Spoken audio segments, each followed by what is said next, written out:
Everyone, and welcome back to Film Foundations, the collaborative show between Weirding Way Media and someone's favorite productions. I'm your co-host, Ryan Verrill from The Disconnected.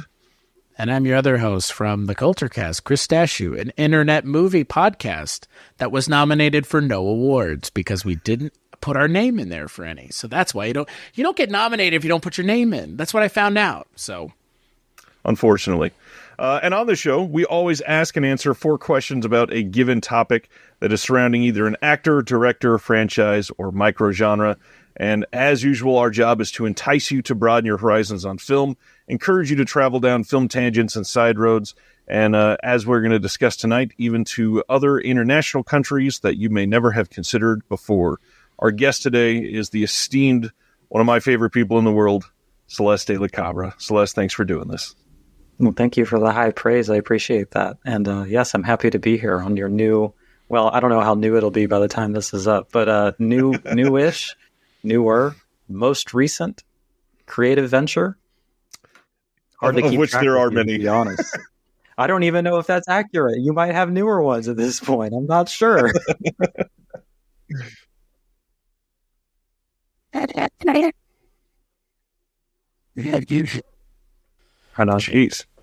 Yeah. Well, what am I going to do with all this free time? Spend it on something else? Why would I do anything else at this point? Come on. I do want to mention, though, Ryan, before we get any further, it really cracks me up that we're going to get you to watch movies from a country you may have never thought of. Japan. Well, the hard Hear part, me out here, folks. It's like this is a place you've never heard of. The hard thing, I know you're saying it jokingly, but there's so many people that are genuinely anti anything with subtitles, and it's a fight. Like Celeste and I have talked about this before. It's some of the best films, especially from the last 5 years, are all international films. Yeah. And if you're scared of subtitles, you're fucked. We're going to be talking about it, and I'm going to try to be nice about it, but we'll see how successful that is. You're talking to the person, Ryan, who has the Bollywood Cinema Club podcast, where there ain't a single, well, there's English being spoken, but it ain't enough to not have subtitles. That's all I'm saying. I get it. It's a thankless fucking job to try to get people to watch movies with subtitles, because you have to read. Here's how it pause it. Just watch everything with subtitles, and then it doesn't matter. See? I just fixed your life for you. If you just watch shit with subtitles, it makes it better, period, the end. Just be raised by a first immigration immigrant and also have an audio processing issue. And then you'll be watching everything with subtitles since you were a child. And that'll be that. You won't have to worry about it. See? You got all of us beat. I love that you bring that up on this episode, but we've done things where we say things that you may never have tried before, like Jim Carrey. I mean, there's every one of these topics are going to be very obvious for certain people. I agree. I thought it was funny because Japan is I think most Americans know where Japan is. Can we say that for certain? Probably not. Not anymore. God damn it. I wonder if you actually took a poll what that number would be, the number of people who could find it on a map. I'd like to think it's over 50, but in my heart, I know it's not. I saw a thing where they couldn't place where Nebraska was, and I live there, and it's in this country, so you're probably right. Well, I guess I'll raise my hand and say I'm not 100% sure I could accurately find Nebraska on a map. Fair, very fair. Could probably guess it within 2 or 3. I don't know. Right.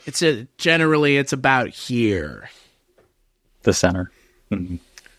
For those that don't know, Celeste Cabra is an incredible film analyst on YouTube. Going to be launching a podcast soon that I'm extremely excited about. It will be on the Someone's Favorite Productions podcast network. But in all reality, Celeste kind of does a little bit of everything. A lot of what you've been doing is expanded over the last couple of years. Hell, you helped me host the Shell Shock Rewind Awards this year. And I did. Yeah. What? Tell everybody what else you do. What all do you do on your channel? Sure. So, I think generally speaking, there's a big focus on physical media and analyzing underseen films through that medium. But But I'd like to say that if you're interested in in-depth discussions on cult and art house films, you'll find something to like on my channel. Those are my sort of key areas of interest. I spend a lot of time reviewing the films that Vinegar Syndrome puts out, so a lot of like weird, underseen horror and genre films. But I've also I'm trying to do better, at least, about reviewing like contemporary films that I think are interesting and have interesting things to say, including Poor Things and Barbarian and Skinamarink are some of the more successful videos I've done in that space. I like to not limit myself and not necessarily just be stuck doing one thing, which is why I'm kind of all over the place, as you've said. I just really like films in general. I really like analyzing films. And I think that cult and art house are the sort of buckets that have the most interesting things to talk about. So that's sort of where I spend my time. I'm not sure how well what we're talking about today fits in either of those, but it is something near and dear to my heart. So I'm excited to discuss it regardless. Interesting. That's a great way to say that. And I don't know if you saw his face light up. You'll be happy to hear that Chris is a giant fan of Skinamarink. Yeah, I was really excited when you were your guest on the stream. I was like, finally an ally in the truth of the genius that is. It's genuinely, unironically, my favorite film that came out last year and one of my favorite films of all time. So I'm right there with you. You'll find Ryan can be wrong. It's okay. He's wrong every now and then, and this just happens to be one of those times. It's okay. It's okay. Chris doesn't have a whole lot of physical media, but the one that he had to get was the Steelbook of Skinamarink. It's true. I have a whole thing with that Steelbook that I don't have at the end of the story, but that's okay. It's less space and it is taken up now, so it's fine. It's somewhere. It's over there somewhere. You can have my copy. I don't like it that much. I mean, I like it, but it's not. I'm not going to watch the physical. Isn't that terrible? I'm not going to watch the physical media. I mean, we should. There's a lot of steps to get to that point that I necessarily am not willing to fuck with, if that makes sense. I'm going to get you there, I promise. I know. I know that. I know that. God, I sound like such a scuzzball. Like, I don't want to own physical media. That's not it. It's a different fucking streamer scumbag. How dare you? I mean, I have a ton of DVDs. I stopped buying when they changed to Blu-ray. That's actually the problem. I was one of those people that never moved to Blu-ray. I have a ton of DVDs. I started collecting post 4K, so I've just had a banquet before. Right. And minimal. Yeah. Actually, you'd think there'd be minimal upgrading in that space, but I still feel like I'm always doing that, so I don't know. Nice. So tonight we are talking about Godzilla. So why is Godzilla so important to you? So we mentioned him a little bit in the pre-show banter.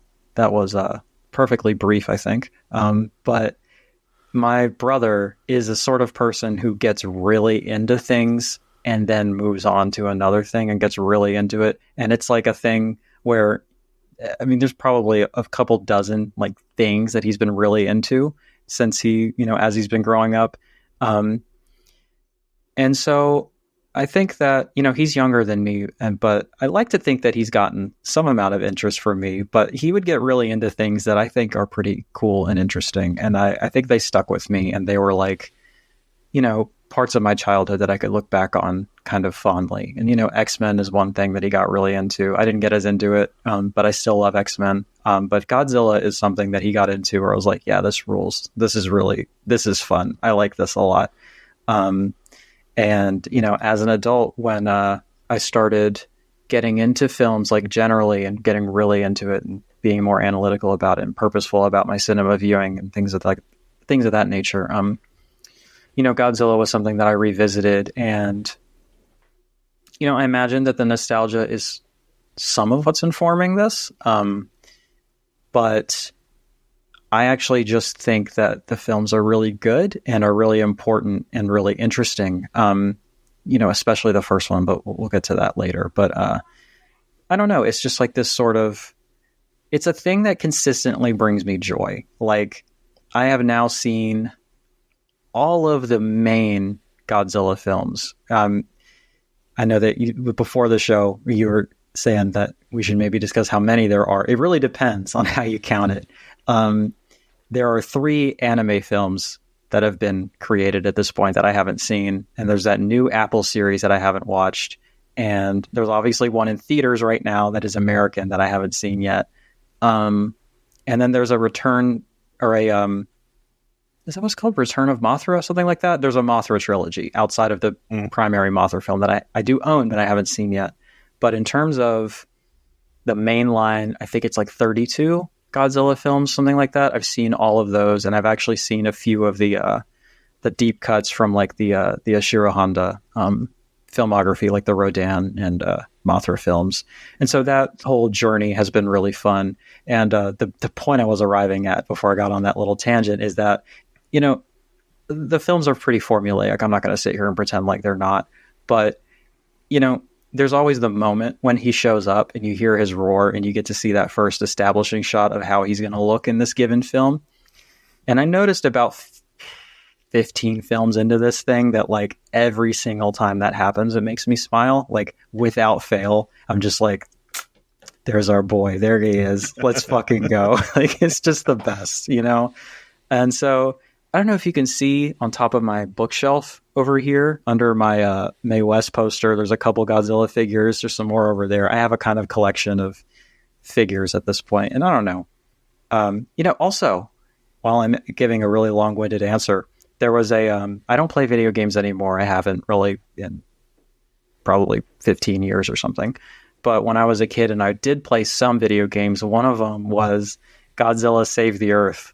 Godzilla Saves the Earth? One of those two on the PS2. And it's just like a fighting game where you can play like every single one of the monsters. And that's just kind of how I got familiarized with like their looks and aesthetics and like movements and everything like that. And that was a game that I used to play as a kid with like my brother and my cousin and family members and stuff. And that's just kind of how I got familiarized with all the different names. So even before I had seen a ton of the films, I knew all of the characters and knew all their names. So yeah. Is one of the few video games that I have some amount of affinity for. So there's my long answer.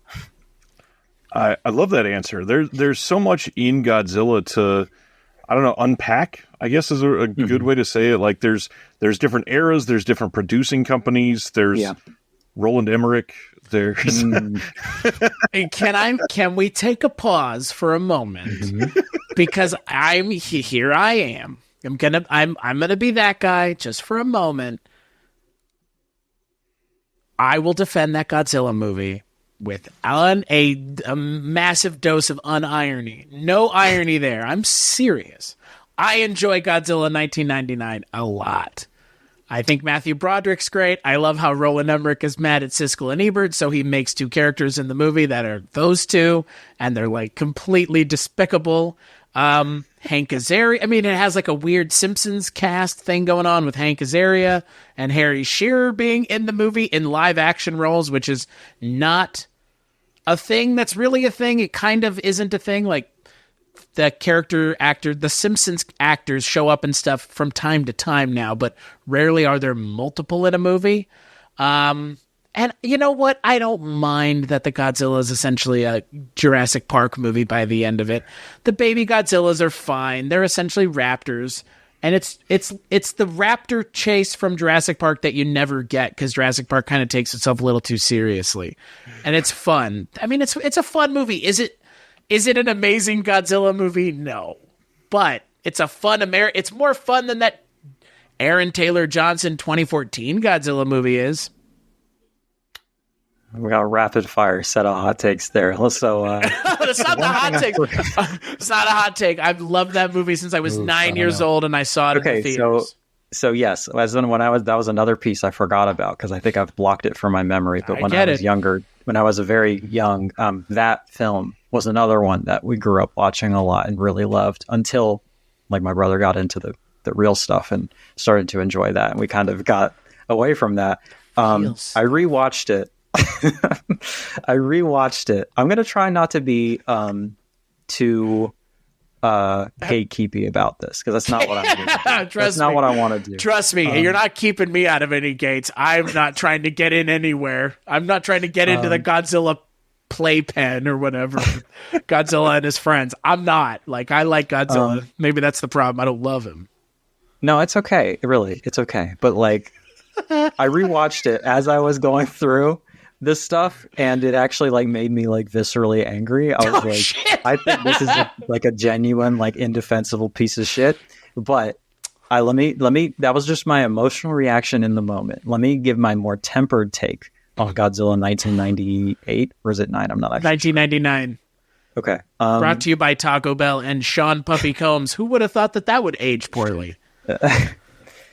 As a Godzilla film, like if we're attempting to place it, like judging it against what Godzilla is and what it should mean, I think it's horrible. I think it's a genuine piece of shit, terrible movie. But if we're just going to look at it as a Roland Emmerich, American buffoonery kind of like action extravaganza disaster film, I still hate it, but I think it is at least defensible. I think you could say, yeah, I think it's a good time, and I won't get mad at you for that. But I almost thought about rewatching it for this so that I could have a more intelligent like takedown on it. But I just remember watching it and feeling so truly that it fundamentally misunderstands like what Godzilla is and like what it means, and in a way that is like specifically American, that I think is so wildly inappropriate in the context of like the metaphor of Godzilla, right? Yeah. Yes. So yes, that's kind of the problem. Yeah.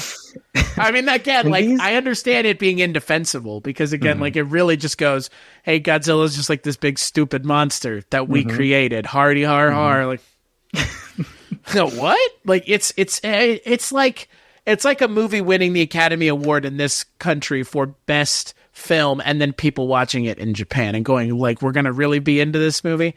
I don't get it. I don't get the expectation, I guess.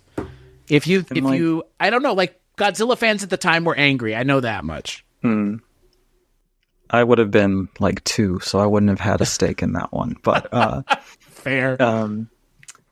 I think that I watched the 2014 one to prepare for this. That was actually one film I did get to rewatch because I remember seeing it in the theater and loving it and being like, I don't know if that opinion's going to hold up. Right. I will say I still really liked it. I thought it was great. And it's a little bit more tactful in the handling of its politics. It says some things that I'm like not sure where I sit on it, but I think that as a competent action disaster film with special effects that honestly hold up better than a lot of stuff that's out today, which is a little bit depressing. I did find it like massively entertaining, and I think it did look really good, and I think it did strike the balance of being like a popcorn film with serious things to say. But the point I was arriving at there is, as you're watching it, I at least can't help but feel like there is something fundamentally wrong about Americans co-opting this intellectual property and making entertainment with it. And so I'll say that that's a good film. I didn't get a chance to rewatch the other ones, but I do feel fundamentally that Americans probably shouldn't be making Godzilla movies. Yeah, I mean, I don't think they should be making movies about celebrating the people that made the nuclear bomb either. You know what I mean? I have complicated feelings about that one too. Yeah, but, you know. So I get it. And the thing with Godzilla is it is terrible for the country who is the one doing the damage to then take the thing that is made as a metaphor for said damage and turn it into a jokey character that dies on a bridge in New York City and had babies. Yay! Okay, I mean, I get that part of it. Roland Emmerich's a big dum-dum, right? I mean, again, like we're not talking about highbrow cinema here, thankfully. No, he makes big dumb movies, and there's I love Independence Day. I mean, again, I love Independence Day. Stargate's pretty great. Stargate has a whole like 10 million things attached to it that I always forget exists. We need that person on here that loves Stargate. Wants to talk about Stargate SG-1 for like an hour.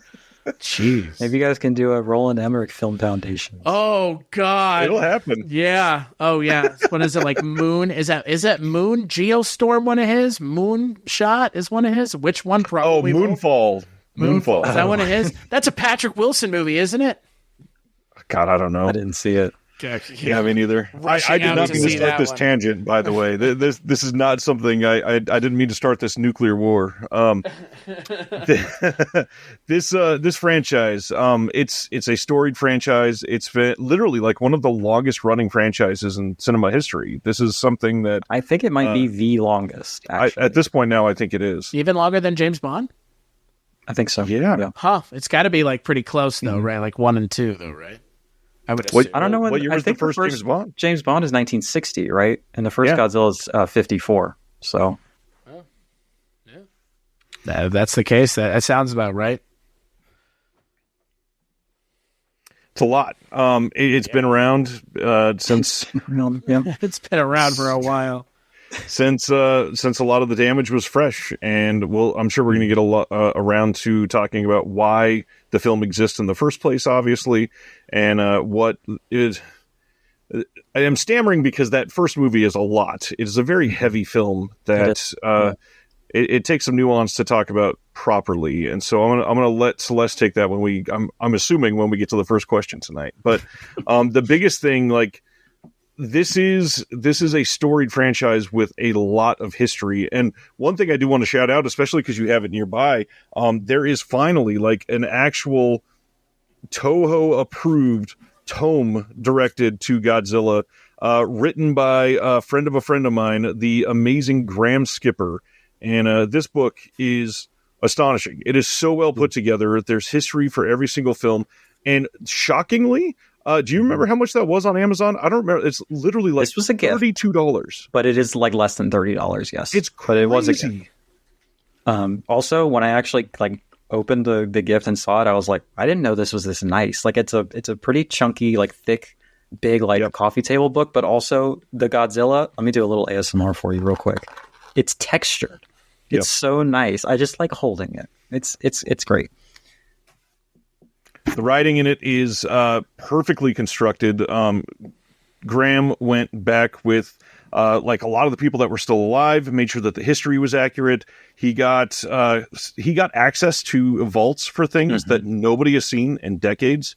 And it is like the definitive history on Godzilla. So highly recommend everybody check that out. It has an interview with what?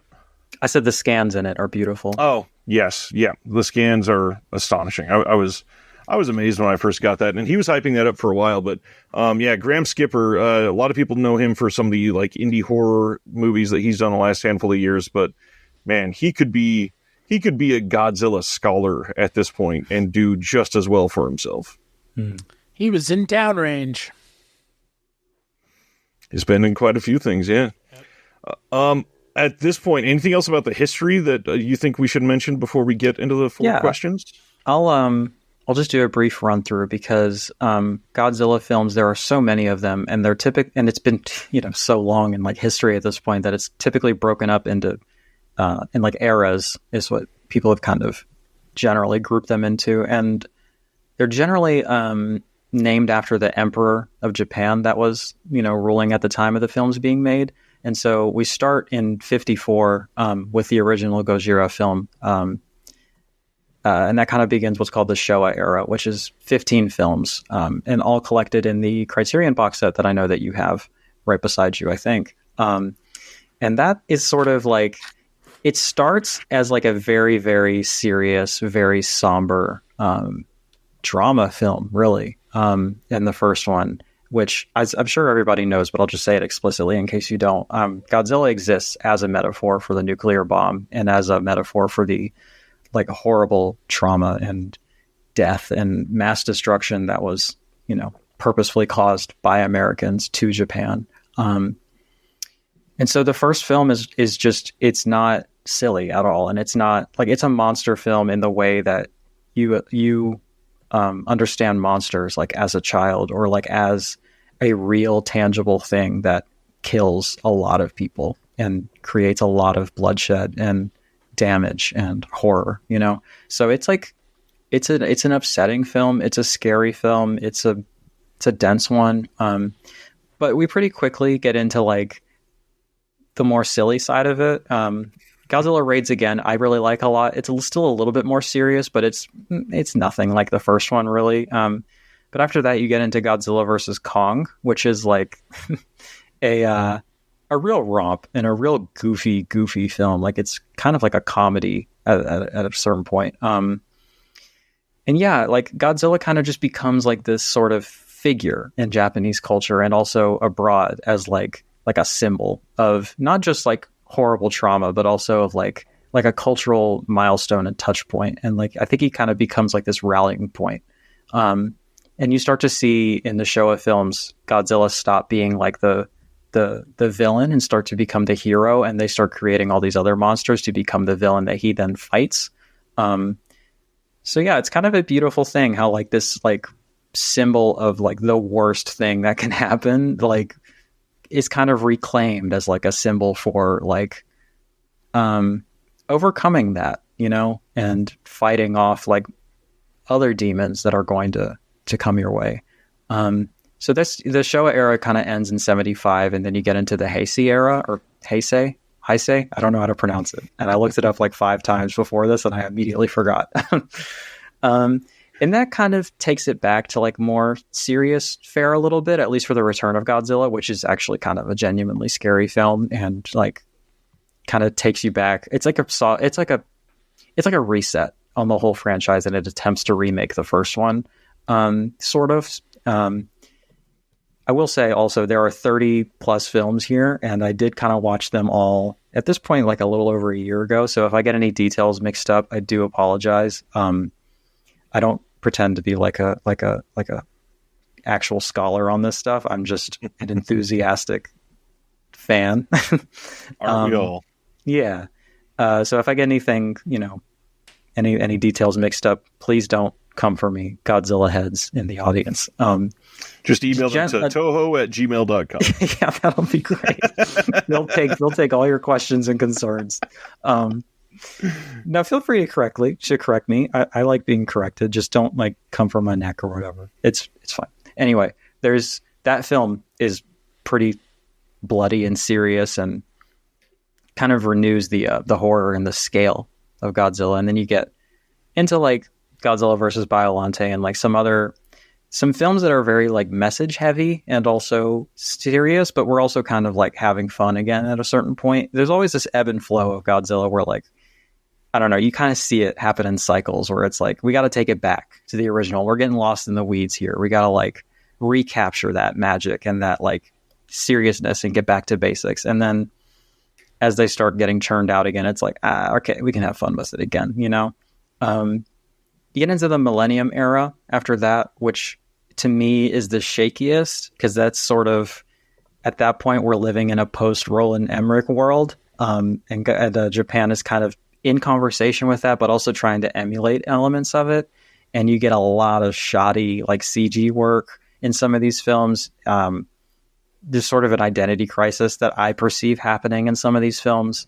But it ends with Godzilla Final Wars, which to me is a certified banger and a lot of fun, even if it is also kind of all over the place and maybe has some questionable effects work going on.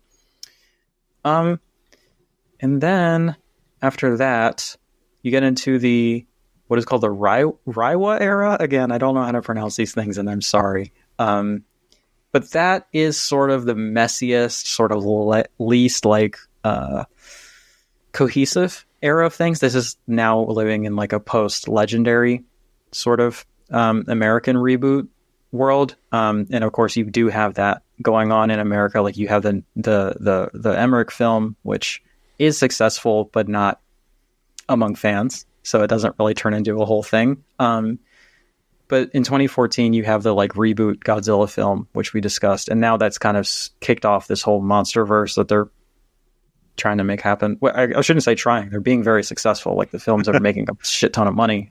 Shit ton. I definitely have mixed feelings about each individual entry in that. And I'm hearing, again, mixed things about the new one. And I'm going in hesitantly. But in terms of Japanese stuff, you have a Shin Godzilla, which again kind of feels like it's back to basics. Let's get serious. And it's like actually it's directed by the guy who did Neon Genesis. His name is escaping me at the moment, but it's very much his type of film.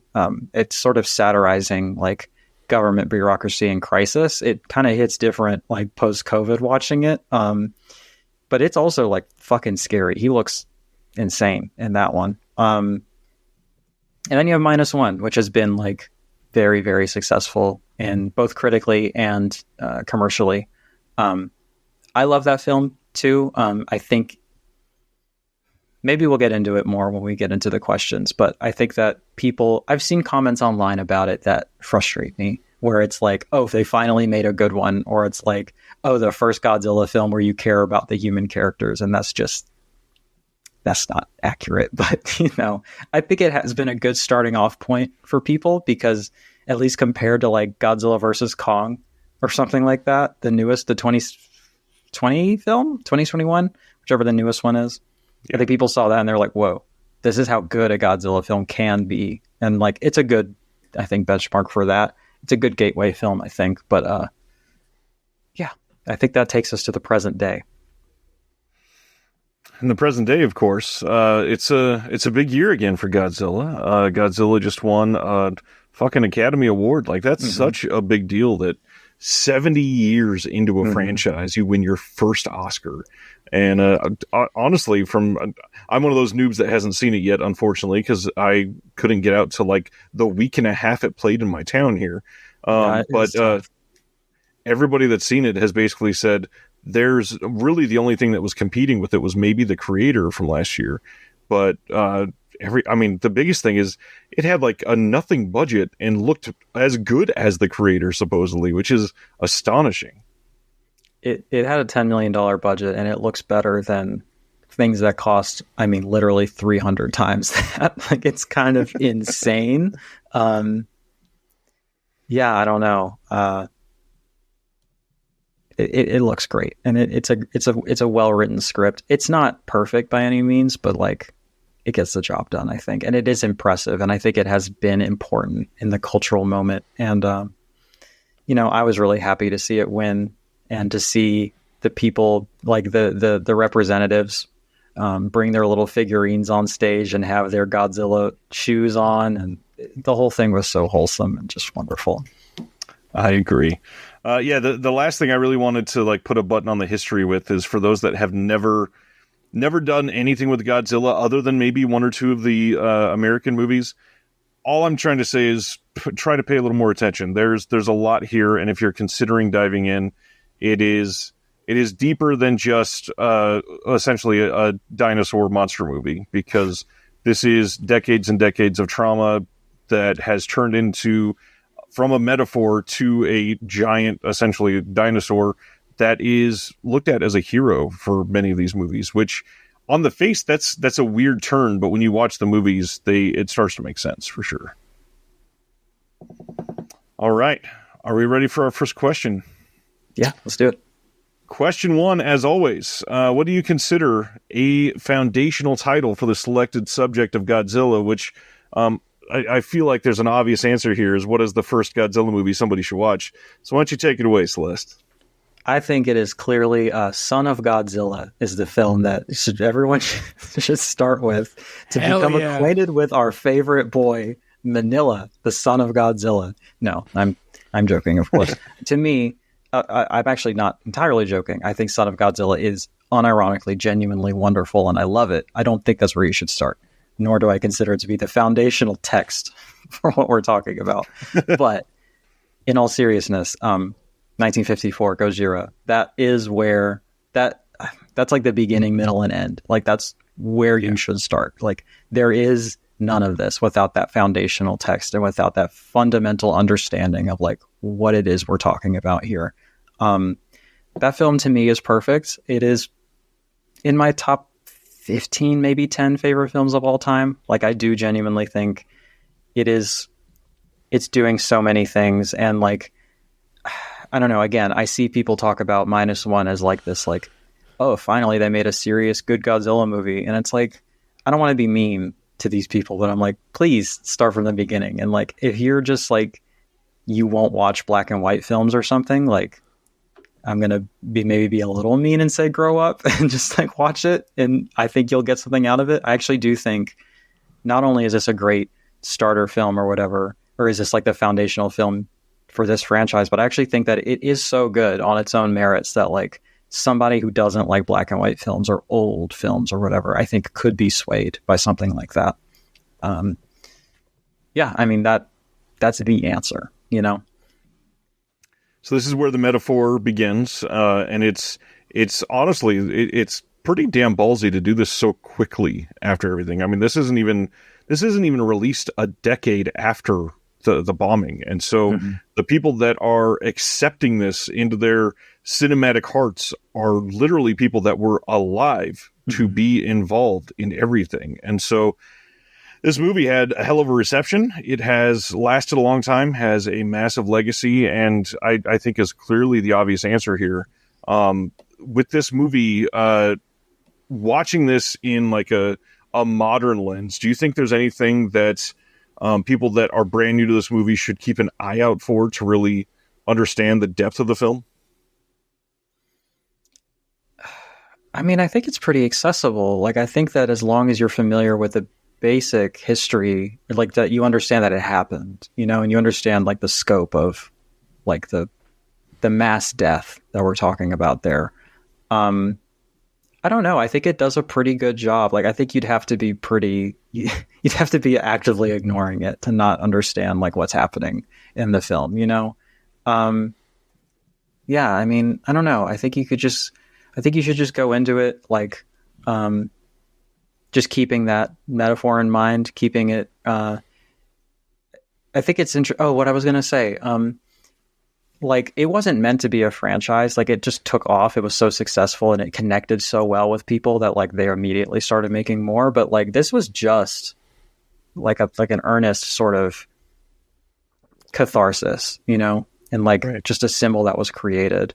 And I think it says something about like how much we need art to process like the things that happen in the world and in our lives.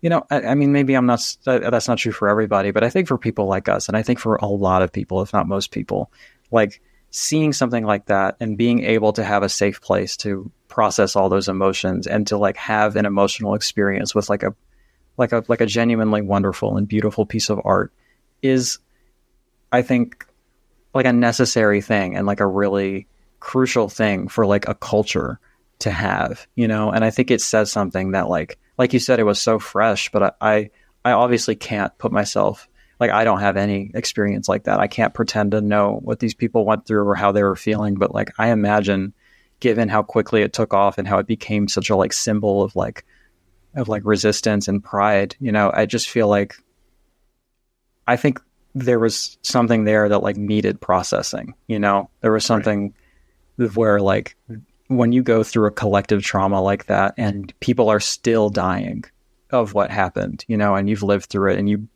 may know somebody who passed from it, you know, or who was killed in it. I'm not going to use more passive language like that. I don't know. I think that I think the thing to keep in mind is how this was like an expression of grief and an expression of trauma. And it's not something that you should go into looking for like a bash 'em up, like big brawl monster movie. You do get that pretty soon. If you keep going, just be a little bit patient. You'll get that too. But like, yeah, I think you just got to keep in mind the core of like what this is about, you know? Well said. And funny enough, like what originally brought you and I together to do some of these things was this topic of catharsis through art. And, to put into perspective how much this was needed at that time, it's 2024 right now, and we just talked about the Oscars, and kind of ironically, hilarious to talk about this, but Oppenheimer, a movie about dropping these literal bombs, won all of the awards, basically, and 8 months after that was released in theaters in the US, they just started showing that in Japan with trigger warnings and giving speeches on the stage before they actually rolled the film in Japan, because it still hurts. And it's honestly, it's a film that handles that aspect of it very, very poorly. They don't address any of that at all, really. So it's a footnote in the film, really, you know? Yeah. It's like Jeffrey Dahmer's victims are footnotes in the Ryan Murphy thing on Netflix. He promises, though, that it's not a mythologizing of Jeffrey Dahmer. We swear. That's why I didn't go see Oppenheimer. Because I'm like, I wasted my fucking time. Like, this is bullshit. I mean, a movie made by an American about this thing is never going to take it seriously. I'm sorry, it's just not going to. And proof fucking point, Oppenheimer, the last and only movie about it, didn't take it seriously. Not the way it was supposed to. I think it could have been worse. I think it could have been better. I, again, question the fundamental, wisdom of embarking on a project like this as an American. You know what I mean? And as, why are we making a film about him in the first place?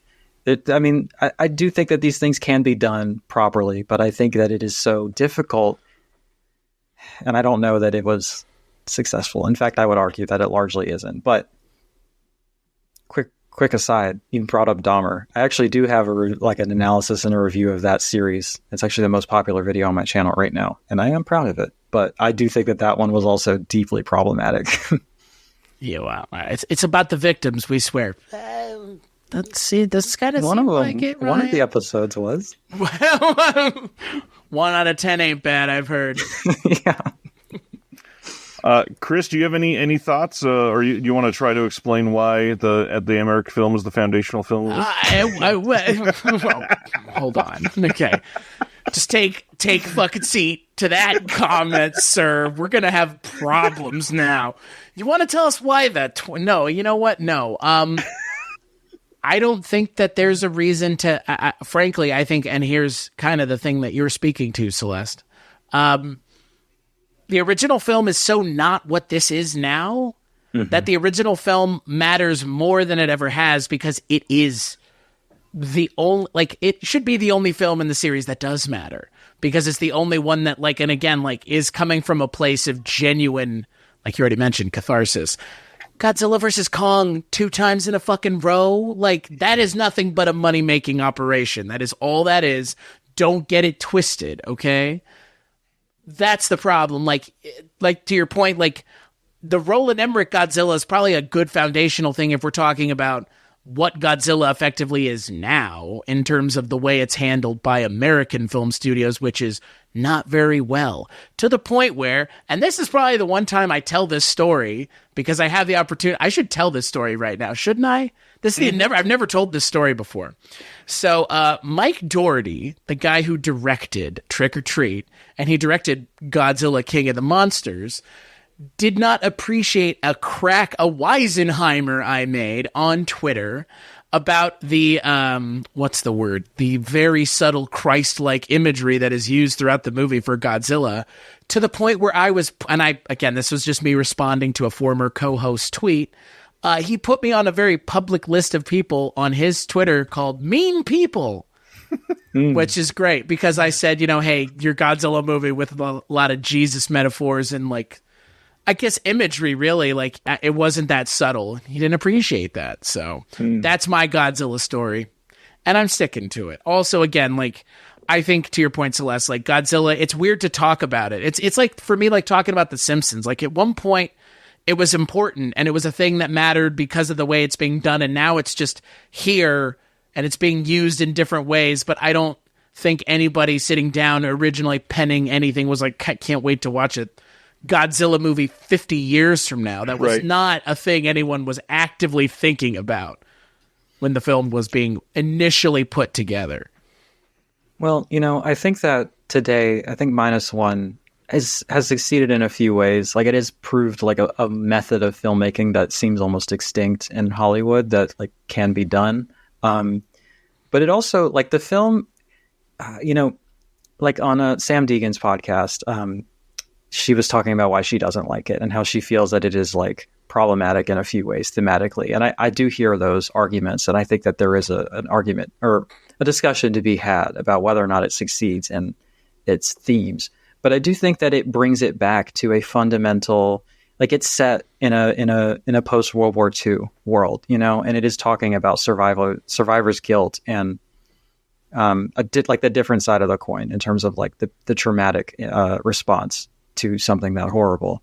And so I do think that there are attempts being made to kind of bring it back to what it's supposed to be about, at least on the Japanese side. I think the Japanese I think Toho has been putting out bangers, honestly, in the past 10 years. Yeah, my comments were being solely directed at the American films. Yeah. Watch American Godzilla from 1999. It'll give you a pretty good idea of where they are now still. And better CGI, better effects, still kind of missing the point with Godzilla. And look, also, to be fair, Godzilla ends up being kind of sidelined in his own movies because it's Godzilla and Kong. We haven't gotten just a Godzilla movie since the first one, which is, I think, the other problem here. Godzilla's sidelined in his own stuff and the American things. Japanese stuff, he's not. Yeah. Well, so that tells the story of the first film, and that's the bulk of what this franchise is built on. So now we get into some of the other stuff that I'm sure there's a lot more silly talk that could possibly happen here. So our second question, Celeste, could you recommend a lesser-known film that is within the Godzilla franchise that might be something that could turn somebody off if they watch that as their first one, but it's still a pretty great movie? Oh, I guess we can talk about Son of Godzilla then, because it's really silly and it's really like a lot of people don't like it. Like I think it has like a 2 something on Letterboxd right now or something like that. And maybe this one is just nostalgia. I'll cop to that. Maybe it is. Maybe I'm not being objective about it. It's one I loved when I was younger, and like it's just such a blast. It's so quotable and like memeable, like Manila just running around and making his goofy little noises. But I actually do think, I don't know, I think there's some heart to it. And like watching him, it's like almost like a coming of age Godzilla film, and like watching him be a parental figure and like protect his son as like these monsters are showing up. And you know, I won't spoil it, but the ending image I think is quite beautiful and really resonant. But it's also just like it's goofy and it's silly and it's fun. Like I really like it. I think it meets in the middle somewhere in between like having heart and also just being a romp of sorts. So I don't know how many people are going to be listening to this and being like, what the fuck are you talking about? That shit is awful. But like, I don't know. Maybe give it another shot. I'll go to bat for it. I love that what's funny is people that discuss Godzilla. There's so many that are like, I hate the ones that you can tell it's a rubber suit. And it's like, so many of these were just made on a shoestring, like scrappy budget that you just have to be in awe of what they're able to pull off sometimes. I can't stand that. There's so much heart in this entire franchise. Look, practical effects all day. And one of the ways that I always say that is like, I am pro man in a suit Godzilla all fucking day. Like there's so much like character when it's like a person performing in that suit and he's just like doing goofy shit or like actually fighting on a set, you know, like, I don't know. Something I like to say when we're talking about practical effects and stuff where people are like, oh, but you can tell it's a suit. Is anybody under the illusion that it's a real monster when it's a computer effect? Like, no, you're not. You can tell it's a computer effect. It's the same thing. Like, What are we talking about here? Like, suspend your disbelief for a second because it's a movie and enjoy it. You know, like. It's the same people that go to magic shows. He's not actually cutting it in half, right? You know. Wrestling is actually fake. Thank you for getting to the third one because that was the third thing. It's still real to me, damn it. Yeah, fuck that. Yeah, like I don't get it. We're playing pretend here, okay? Like we are all aware that it's not a real thing, okay? And to be fair, our country would deserve to have Godzilla come and fuck us up, given what happened. Just point that out for everybody playing along at home. Including the American films. That's a good reason. Well, anyways. I was going to say, if you want a deep cut answer from me, Celeste already mentioned Godzilla Final Wars. That's where the 1999 Godzilla gets killed, gets murdered, which is fucking hilarious. And that movie's pretty film. Yeah, it's like a dumb fun movie. Like I think it's like, it kind of toes the line of, again, like being something that's kind of serious, but also pretty stupid. Well, they also just fucking go for it in that one. It is just insane. Like Godzilla's fighting each other the whole movie. That's all it is. Like pretty much just that for like I think like 90 minutes, 2 hours. It's a lot. There's a lot of like martial arts stuff in that too, from like the human characters that right. there's a lot going on in that one. I love when people say, like, I don't understand why they're human characters. It's like, well, to be fair, like, the Japanese ones did it better than the American films really ever have. Like, that's the other thing. The why human characters thing always trips me up. Chris, do you know offhand who directed Final Wars? Who is it? It's the guy that directed the film we just talked about. Is it Ryuhei Kitamura? That's what I was going to be like. Is it Ryuhei Kitamura? Who also directed Downrange with Graham Skipper, which we just mentioned. Yeah. I was like, it's got to be. That's why you're mentioning it. Yeah. I just remember the thing where the Godzilla 99 gets murdered and everybody on the internet was like, look, they finally did it. They killed that Godzilla. It's like, doesn't change the fact the movie exists, guys. Come on. Well, on that note, on the Final Wars note, I'm going to throw out one of the only sequels that I've seen. Destroy All Monsters is a hell of a lot of fun. It's great. That is late 60s, so it's still not like, it's not super deep into the franchise yet, even though it's kind of far down in the franchise. But there's so many, like, Destroy All Monsters is literally all monsters in this. You've got Mothra, you've got Rodan, you've got Manila in that one. I think King Ghidorah's in there. Yeah. My boy. There's a few others, but this is just one of those, like, batshit sequels. This one is a lot of fun. But again, like, if you had not seen the first one, I understand getting into it would be like, whoa, what is this?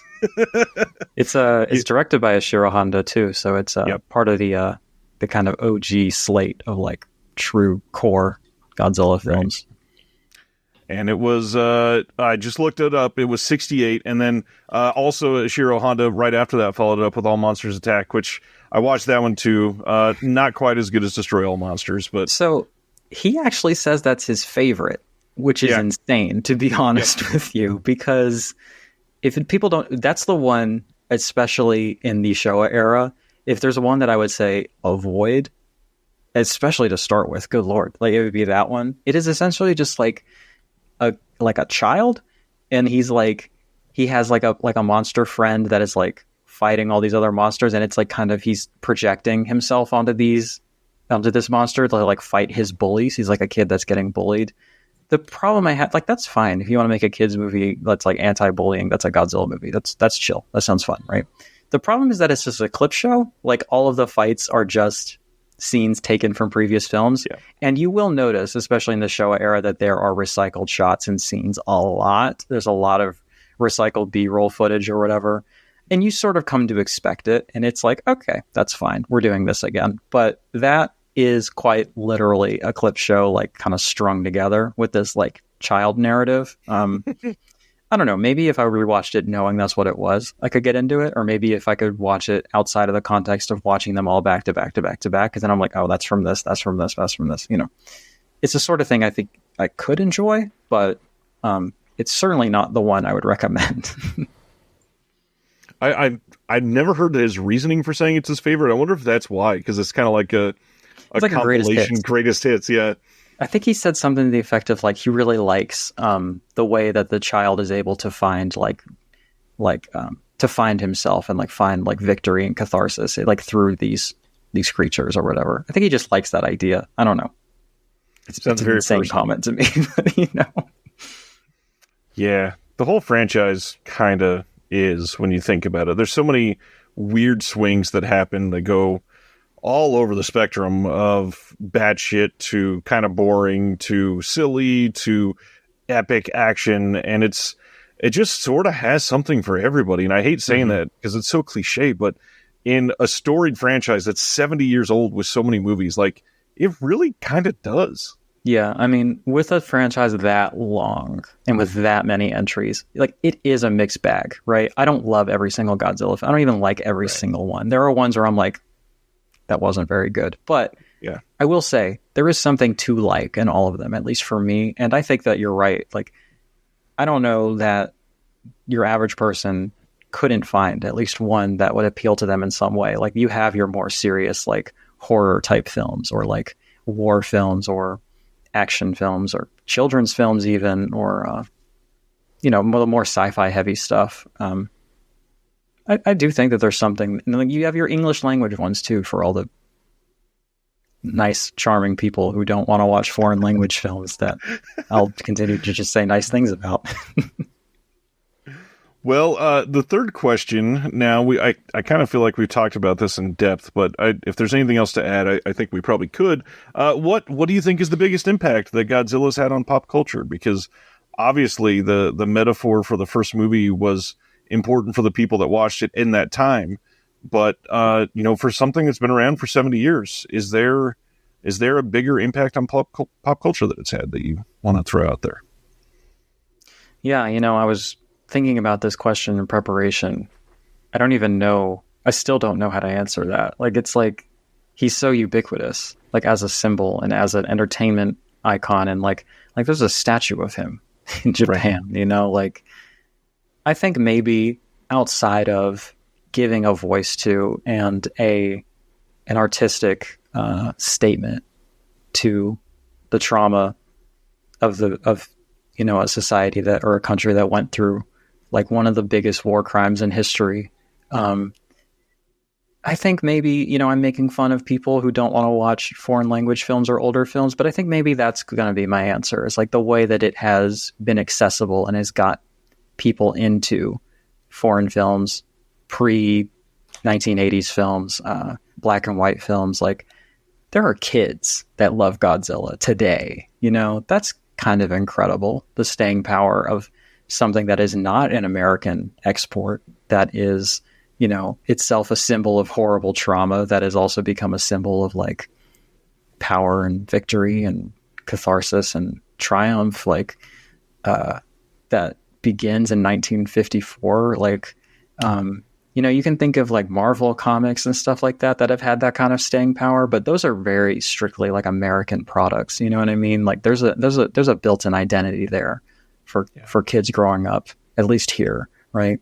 And to see how much it still plays and still works to audiences today, I don't know, there's something in that in and of itself, where there's a lot of boundaries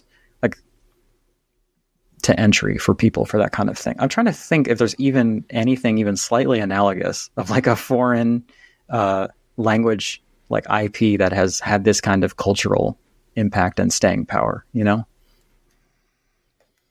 I mean, yeah. The only other things that you could throw out there are still very white at the heart of it. There's some European stories that some of the old nursery rhymes and Shakespeare type things that aren't inherently you could think American. of British exports that are still very English language friendly, obviously, and like you said, very white. But this is not that, I mean, it has kind of become that to some people, and it's kind of been whitewashed sort of into that. But I don't think, even if you're just really into the newer stuff, you're still not getting away from that.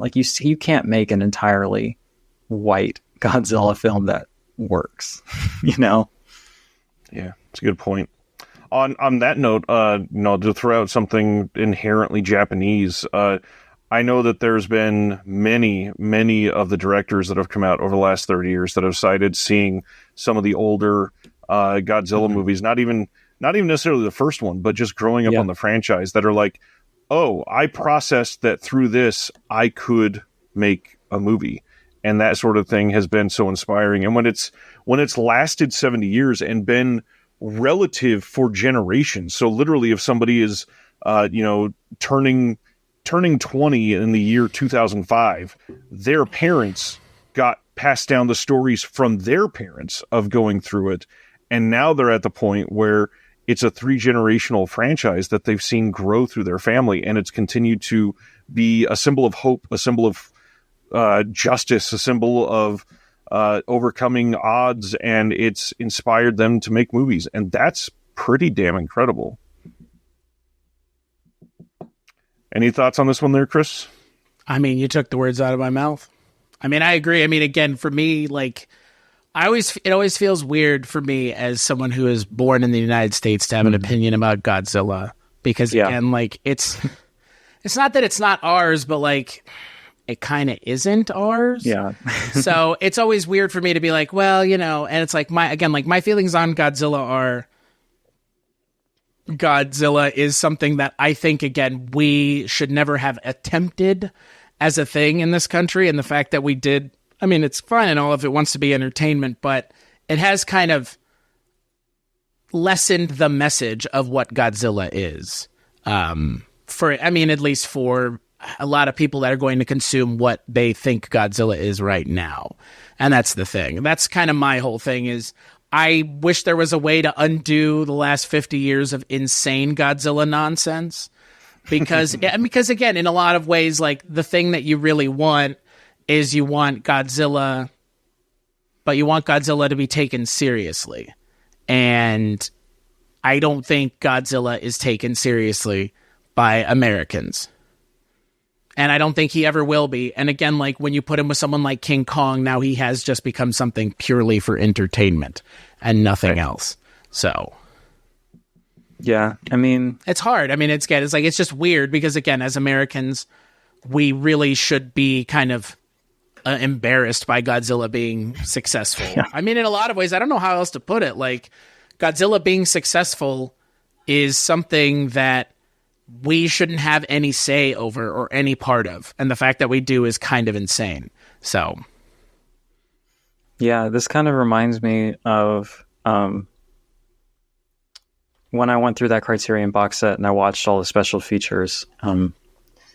I wish I could remember who it was with, but it was somebody who I think either worked on some of the special effects or like he worked on some of those original Godzilla films. And he said some really interesting things to me where he was like, oh yeah, it's so awesome that Americans love Godzilla. That's like the highest watermark of success to me and to like our people and stuff like that. And like, he was also like, and he also said that like the movies that they made are not art. They're like just entertainment and it rules that like Americans are entertained by it. And it's just like, I don't know.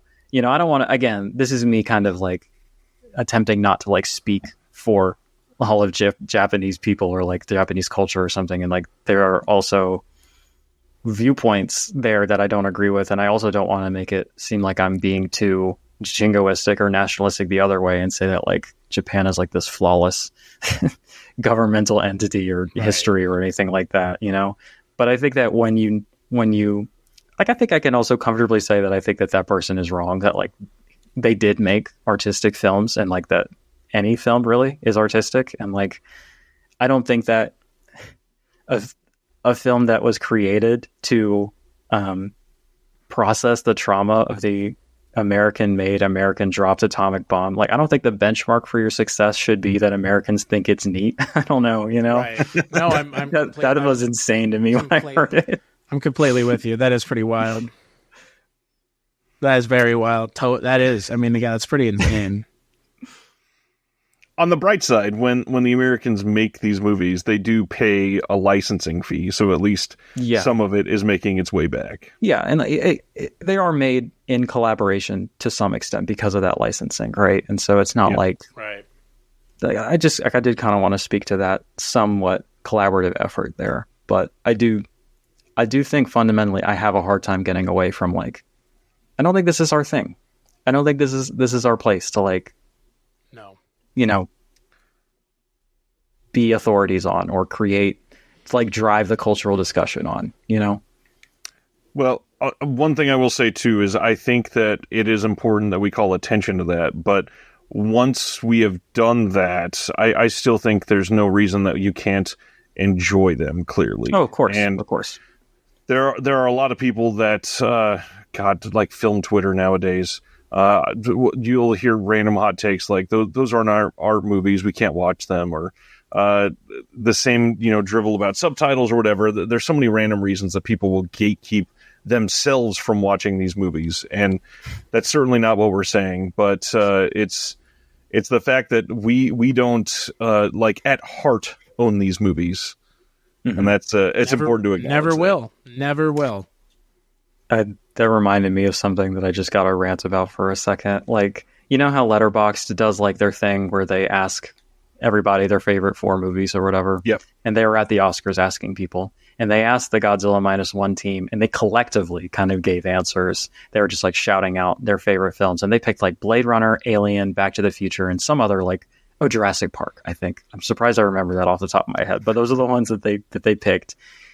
And I cannot tell you the amount of comments and TikToks I saw that were like, finally, somebody picked like good, real movies and not pretending to like pretentious foreign art house films. And like somebody already pointed out, but I was like, hey, bud, those are foreign films to them. That's wild. Like, it's fine. If you love Back to the Future and Alien and Jaws or whatever, you like that stuff. You know, your standard, blockbuster, like classic Hollywood fare. That's good stuff, But there's this kind of anti-intellectual bent where it's like, that title's not in English. You can't possibly mean that you like that. Right. Or like, your favorite movie is Jean Dielman. Like, I don't believe you. It's just like... Okay. I don't know how relevant that is to our discussion. That just came to mind as you were discussing the, let's call them eccentricities of film tour. Well, on that note, one of the eccentricities that at least two of us share quite a bit is the love of physical media. And you mentioned the Criterion Godzilla box set. And for those that aren't aware, it is the Godzilla Showa era box set that they've put out. And Criterion, through Barnes & Noble and through their own website, frequently has sales. And this thing goes on sale every time for $124.99. And this box set, I've never talked to you about it. How do you feel about the box set as a whole? Like, do you think it's worth that money? Do you think it's one that you would recommend people buy to check out these films? Just overall general thoughts. So when I first got into collecting in 2020, and I first like got into Criterion, and I was like, I'm gonna have start a Criterion collection.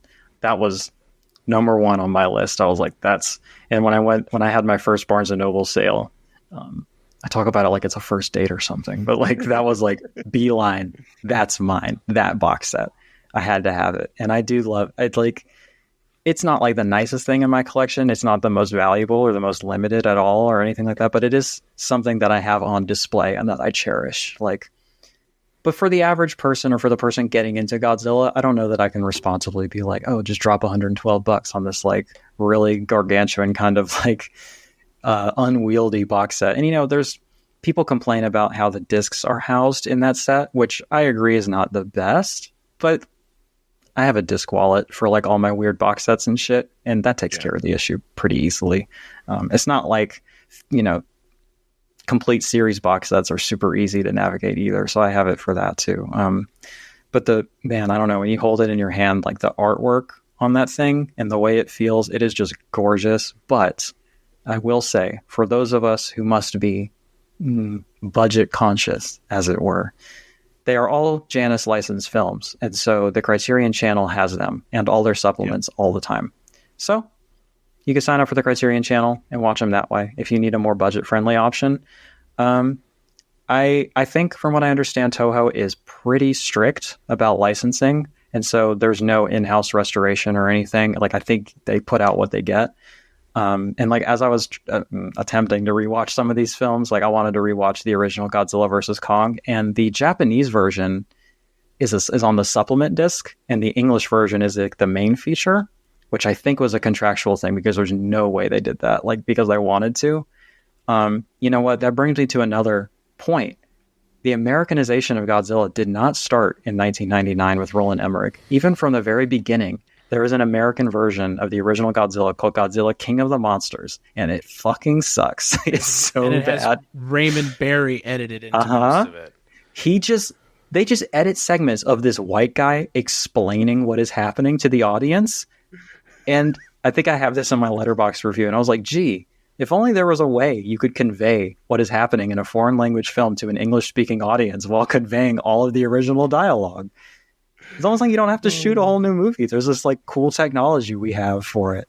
And they did American versions for Godzilla versus Kong. They did one for Return of Godzilla, which is called Godzilla 1985. I've watched all of these films too, and they're all terrible. They all suck. Like there's something about, I think, when an American studio is tasked with like, hey, can you retell this story of like the most horrific trauma that you inflicted on other people? They're like, yeah, we could do that. Let's just rewrite a couple things. Like Godzilla versus Kong, I haven't watched the American version in a long time, and I don't plan on rewatching it. But I think I have a Letterboxd review of it too, where I'm like, man, this film is so much fun, like no matter which version you watch, but let's just call the treatment of the atomic bomb here problematic, to say the least. Yeah. Like, it's clear that there's some guilt seeping in that seeks to rewrite history a bit when we're tasked with making this story palatable to an American audience, right? When we task ourselves with that. Right. Yeah, I guess you're right. Anyway, and so like there's not a ton of supplements on it either, but again, I think that that's the sort of thing where there's only so much they could license out. But from what I understand, like getting all those films together on one set was nothing short of like a miracle in terms of licensing and everything. So I think it's kind of like a touchstone achievement in their history and in this space. So if you can afford it, fuck it, go get it. It rules. But if you are broke or out of a job, hypothetically, maybe watch it on the Criterion channel. I will also say the same thing that I've been saying since this thing came out. It was Spy number 1000, so it was like this big lauded achievement that Criterion got to release number 1000. And I will shout this from the rooftops till the day I die. Release that cover as a screen printed poster, you cowards. Like, we all want to display that. And obviously this is meant more as like a coffee table book piece than a regular shelf piece for physical media. But God, that would look so amazing as a poster. Yeah, I like the back artwork especially. It's very good. That's like all of the artwork in it is just stunning. Yep. I have it actually on like a display stand on top of my shelf because it doesn't fit anywhere, and like the Fellini one is next to it. I just odds and ends, you know. Criterion can get a little extra with their packaging, I think, but a little bit. Well, let's go on to the fourth question because, man, I'm kind of worried about this one. I feel like there's a lot that we could say. There's maybe not a lot we could say, but the fourth question, as usual, of course, is what is a cinematic bridge to Godzilla? Basically, what is something that the listener of this is already a fan of that would indicate to them that they may be a fan of the entire Godzilla franchise? You know, as long as we're talking about cultural achievements, like starting an entire genre of kaiju cinema, you know, which they kind of retroactively like let King Kong into, you know, and now I'm wondering, does King Kong count as the longest running franchise? 'Cause that's like 30s, you know? I was wondering about King Kong as well. I was wondering that as well. King Kong's been around for quite some time. Those are mostly remakes, though. Like the Godzilla stuff, a lot of that is continuing it. That's fair. There are plenty of there are King Kong movies. I guess, I mean, that's the obvious answer, right? If you really love King Kong, it's probably a good bridge. There are literal films to bridge that gap for you. But like, I don't know. Maybe if you're into Neon Genesis, you know, if you're into like highbrow anime, you could start with Shin Godzilla, which would actually be another good answer for like a very, very polarizing one to start with. Because it's an art film, you know, it's like a really like breakneck pace, like rapid fire, like who's who of like art house filmmakers, and like Shinya Sakamoto is in that film. He plays a role in that. Tetsuo the Iron Man himself. So I don't know. Maybe that's a place to start if you're that type of person. I guess it really depends on where you're starting. You know, this is also kind of it's like asking like, what's the bridge to like getting into Marvel movies? Like, I don't know, DC maybe. Like, it's so ubiquitous. I have a hard time picturing the person who's not at least a little bit familiar. But yeah, I don't know. If you're into monster movies, if you're into like big disaster movies, maybe be a good place to start. King Kong, Neon Genesis, all similar points of reference, right? Chris, you got an answer for this one? I mean, I think, Celeste, you pretty much nailed it. Like, I think if you're into, anime, I don't know, like, I feel like this is a thing that is so ubiquitous. Like, I don't know. I feel like everybody at one point in their life has seen one of these movies and gone, oh, I like this, or, this isn't my thing. Like, right.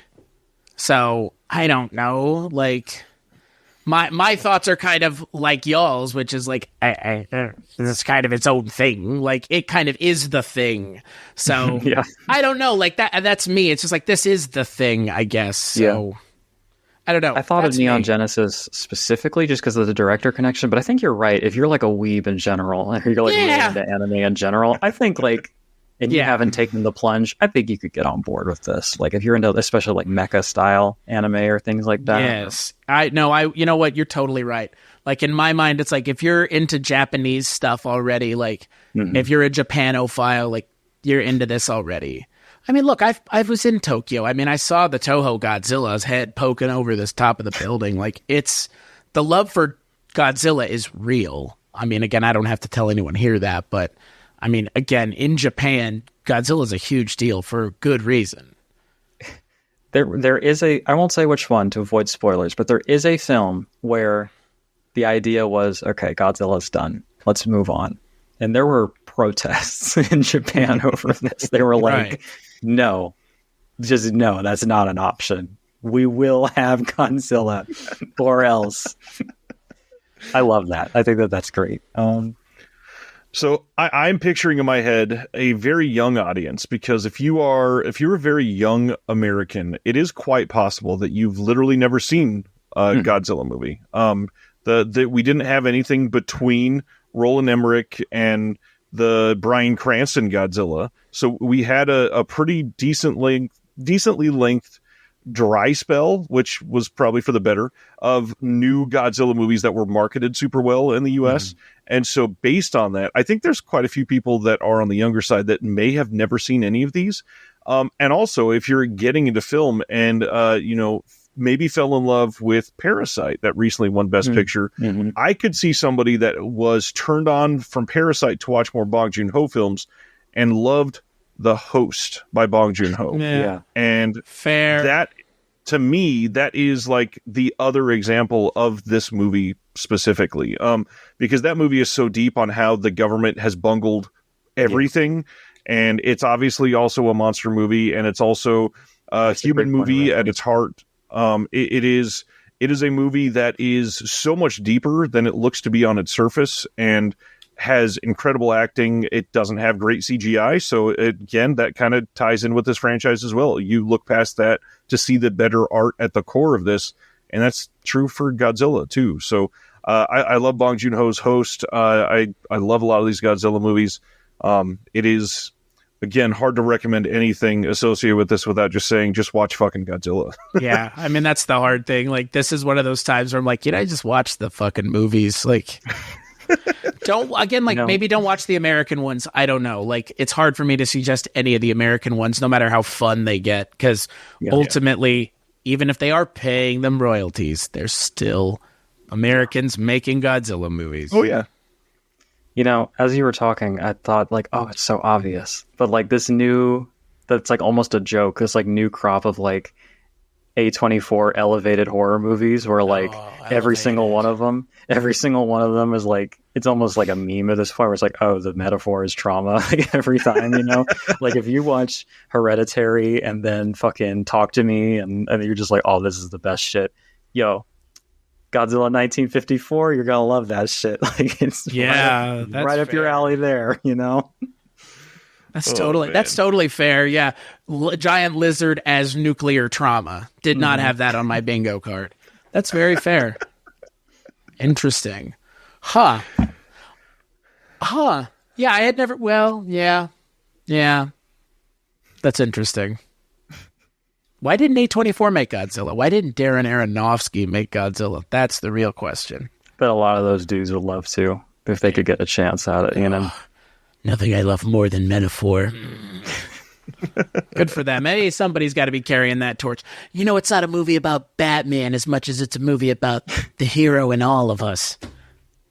Next, please. This is an Arby's, sir. Well, this is like the tweet I saw recently that went viral where it's like, horror movies used to be about a weird, freaky guy that killed you, and now it's about like your trauma chasing you in your $500,000 house. Yeah. And look, I will say I love both of those things, but we can have our elevated, like highfalutin film bro horror, and I think that's great. we can also have our weird guy horror. You know what I'm saying? Like, yeah, our weird, freaky guy. Well, that's. I'd also say that meme's a little outdated because a $500,000 house is kind of just a house McMansion house nowadays. Well, on the point of frying brains, Celeste, what do you got coming up on the channel? What's coming up for you? I've been putting more work than anything I've ever done in my life into reviewing the fucking November Vinegar Syndrome titles, with the 10-film box set included. That's in its editing stage, and so we'll be up soon. It should be out by the time this episode is out.